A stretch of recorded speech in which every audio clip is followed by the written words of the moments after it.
Tehát Selmeci József Csongor vagyok, a Magyar Jogotársaság elnöke, a Magyar Jogakadémia vezetője. Az oxigéntornát már több mint 3 éve ismerem, és lenyűgözött az a hatása, amit az idős emberekkel, a beteg emberekkel a Svetlana el tud érni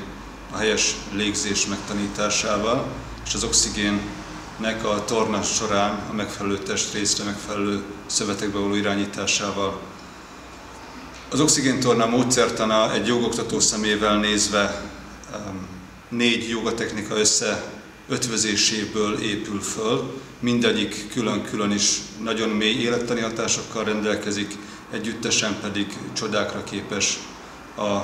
degenerációs betegségeknél, az elváltozásokkal járó betegségeknél, és akár pedig a súlyos gyengeségi állapotok helyrehozatalában is.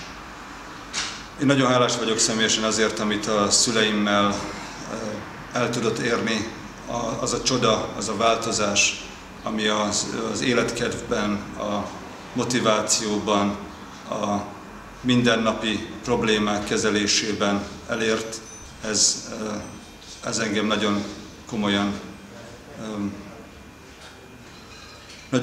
lekötött, nagyon komolyan foglalkoztatott, és nagyon-nagyon tetszett az, amit a szüleimnél láttam. Ajánlom ezt a tornát mindazoknak, akik szeretnének hozzátartozóikon vagy saját magukon segíteni, hajlandóak tenni saját magukért, hajlandóak végezni a gyakorlatokat, hajlandóak megtanulni a légzést, a mozgást, a légzés-mozgás összhangját, hajlandóak átélni azt a csodát, amit a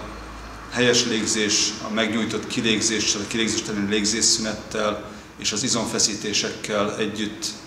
el tud érni, és kívánom azt, hogy minél több emberhez ez a csoda, amit az oxigéntorna adni tud, eljuthasson. Köszönöm szépen!